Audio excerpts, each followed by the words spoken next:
back, pull, lean forward, push,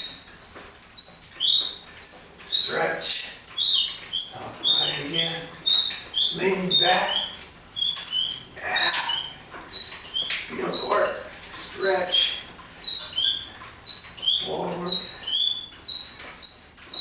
push, yeah, stretch, and back.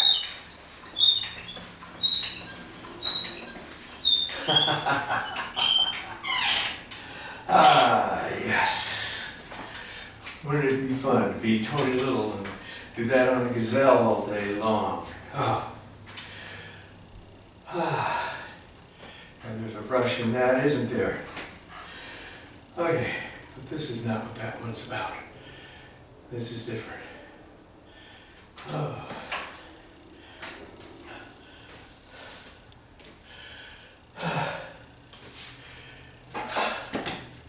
So, welcome back. The Tony Little gazelle is not what makes you lose weight and become fit. It can be a component of that, but it's not going to do it by itself. There are a number of different components to losing weight and getting fit. And today, in this video, I'm going to give you the single most important secret, the trick, the magic, what really makes it happen. To do this, we have to look at the human digestive process. So let's go through it here. You eat your food, it goes through your digestive system, where your blood goes to the small intestines and it takes out the nutrients. They leach out through the intestines to the bloodstream, and that goes to feed the cells. Then the food continues to be release its nutrients into the bloodstream, and when your cells have everything that they need, then your bloodstream takes it to your pancreas, I believe, and there the sugar is converted into fat, and then it goes to your waistline and your thighs, and it stores the fat for a rainy day, or for the day that we don't go out and kill a mastodon and eat. That's the idea anyway. And then after you eat, you go to sleep as your body continues to absorb the nutrients and then convert it into fat, and you just rinse and repeat, do the same thing day after day after day. Well, what happens is day after day becomes month after month, becomes year after year, is that you're storing more and more and more energy as fat, because that's what the body is supposed to do. It's supposed to save it for the rainy day. But in modern day, the rainy day never comes. And that's where our whole system has to be adjusted by you. That's what this whole thing about scheduling is. The schedule we talk about is we're assuming that you're an older person, you're retired, or somehow or another, the kids are gone, the responsibilities are gone, and you hopefully have some more discretionary time on your hands. So you can change your whole schedule around to fit healthy eating and exercising, and set your whole world around what's going to work for you. Now, I'm not saying young people can't do that. Young people are invited to be fit and healthy and live long lives too. But you have responsibilities maybe that us seniors won't have as much, and we can devote more time to making ourselves be healthy rather than spend our time sitting in the waiting room for the doctor waiting for him to take a guess at what's wrong and then give you a shot or give you a prescription, and we'll see if that holds you together a little bit longer. But we like to be proactive here at the Fit Senior and get ourselves in shape and get ourselves healthy and get ourselves living long lives. And that's what we're putting our efforts and our time into here. So instead of storing fat, we want the body to utilize that fat that's stored. And this is the way that we do it. It's not the exercise, it's not the food, it's the schedule. The schedule. You see, after your body digests the meal that you eat and your sleep, and your bloodstream is taking all the nutrients to the cells that the cells can stand, and then everything else is converted into fat and stored. What happens is, pretty soon, your whole digestive system is empty. And then your blood sugar goes down, your insulin production goes down. Insulin is not a good thing for the body. Insulin is causing problems with the body. So what we don't want to do is make the body make more insulin. We reach a very low insulin level when we have our low sugar level. And what's the natural thing that we want to do when the blood sugar is low? Is to open your mouth and put in more food. But you've got a lot of energy stored right here and around here. And the better thing to do is to cause that emergency where your brain tells the blood, go to the fat cells, grab those fat cells, take them to the pancreas and convert them back into sugar and take them to the cells. If you eat, as soon as you take your first bite of food, the brain says, stop that. Don't convert any more fat. Keep that fat. We need that for later. But when you don't eat and you're hungry, that's where you're entering the state of ketosis, where your bloodstream goes to the fat cells and starts ripping out the fat, taking it to the pancreas, and turning that into glucose to go feed the cells with, your muscle cells, everything else in your body, all the necessary stuff. That is when you're burning fat. Now, let's project that into our schedule. And remember, we got to stay positive here. As soon as I say something, say, oh, I can't do that. Just consider, let's step back and see, maybe we need to. Maybe we need to adjust some things. So I'm just going to give you a basic schedule. And if you are working or you have other responsibilities, you can change the schedule around.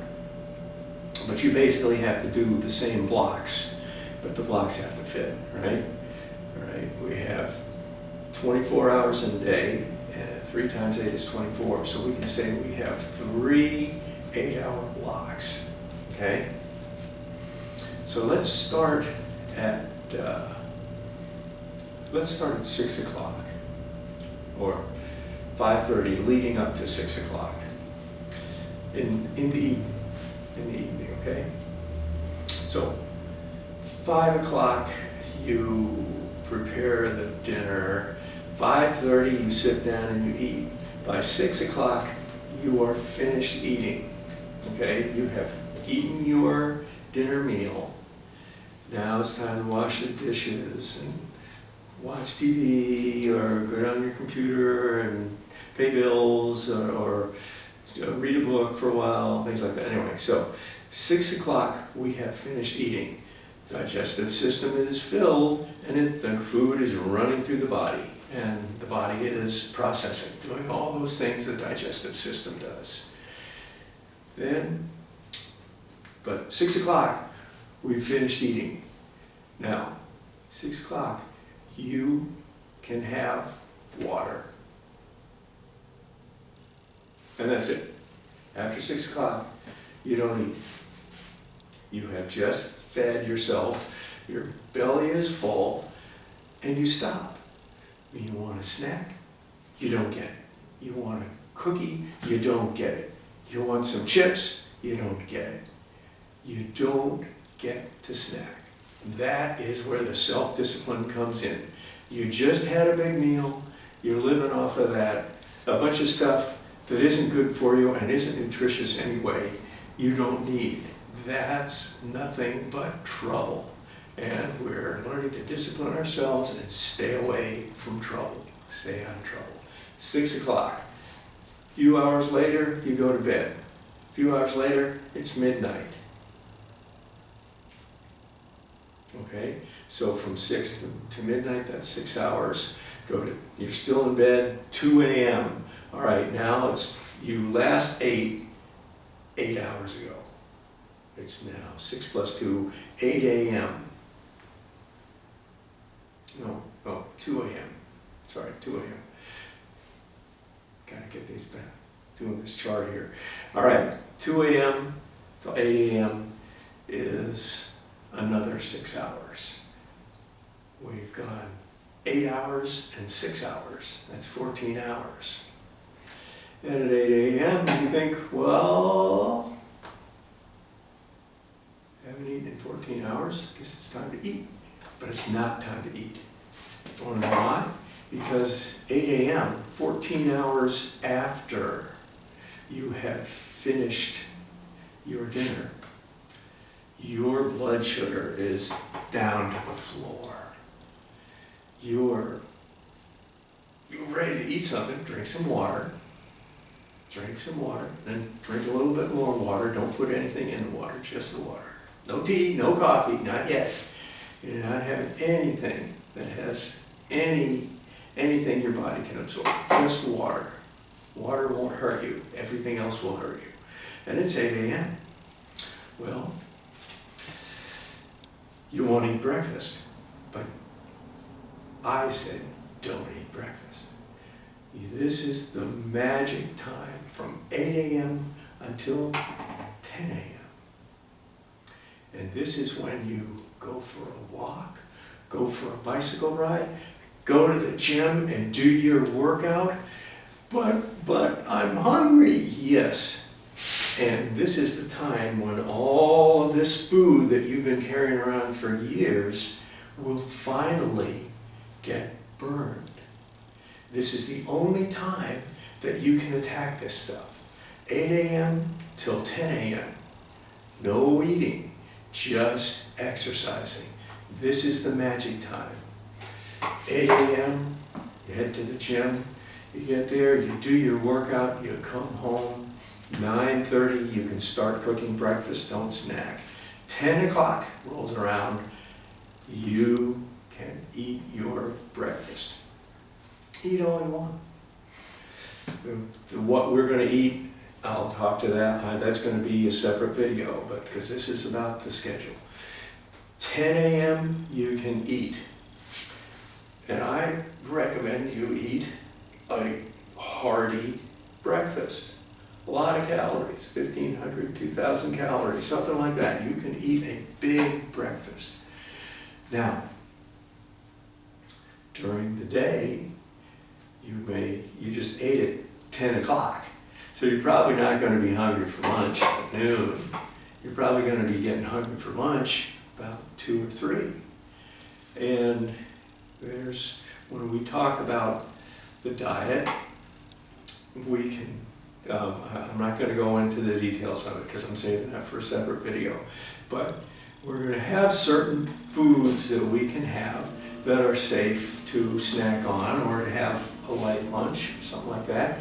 You don't want to eat much for lunch because it's 2 o'clock, 2:30, and come 5:30 you're going to be making dinner. And if you eat much during your lunch, you're not going to be ready to eat dinner at 5:30. But that's what we're aiming for. So basically, you can have You can eat during the day from your selected snacks, which are permissible, which are allowed.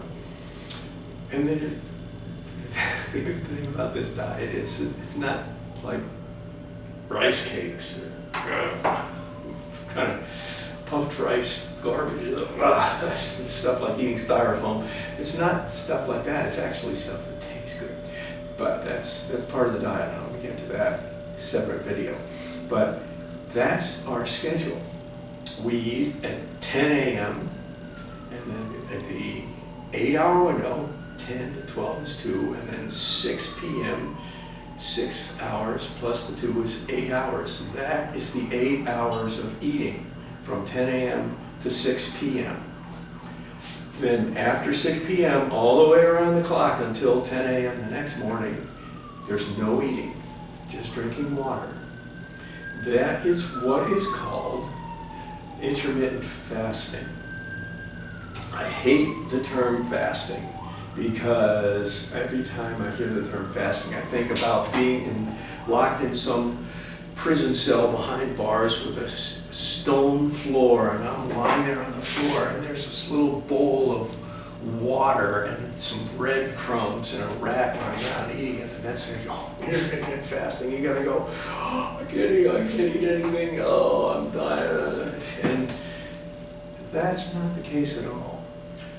As soon as you start doing this and you follow the diet of the foods that you eat and you get yourself into the swing of it, in a couple of days, you will notice you're not hungry for a snack at 10 o'clock at night.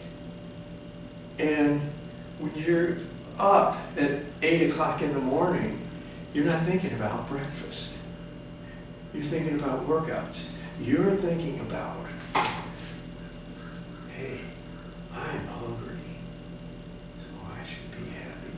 That was another of Arnold Schwarzenegger's philosophies. When you're hungry, be happy, because hunger means that you are burning those calories that you don't want to carry around with you anymore. So that's the goal. That golden hour from 8 a.m. to 10 p.m., that's where you take charge of your body and you start making it burn off that stuff that you're tired of carrying around. And nothing feels better than that. And being hungry, taking a sip of water, not juice, nothing with sugar in it, nothing that has any flavor, just water. That's all you need until 10 a.m. At 10 a.m., you eat that breakfast, and boy, is it going to taste good. And your body is going to use the nutrients in the breakfast to feed the cells, not to store fat. And about this, now that you have the basic schedule, I'm going to tell you that usually people talk about intermittent fasting and they say do it 1 day a week or do it 2 days a week. When I got into this and I recognized it, within a couple of days, I realized I'm going to be doing intermittent fasting pretty much every day of the month. If I'm visiting people, if I'm going somewhere, sometimes I have to change back to the old schedule and eat the old foods, eat fast food someplace or go to a restaurant or something like that, which I've done almost none of that for the past year. I've been very, very good for over a year that I've been on the diet. And once you fall into the intermittent fasting and the 8 hours, and 8 hours schedule, you will really not want to get out of it. You really want to keep doing the same thing. You want to live that way, because every day that you get off of your schedule, you're going to feel bad, because your body is like, hey, we had everything going, everything was running great. You're losing weight, you're burning fat, you are not being hungry, you are being successful. And the day that you don't do that, you're going to be like, oh, I don't feel too good. Because you're going back to the old ways that got you here in the first place.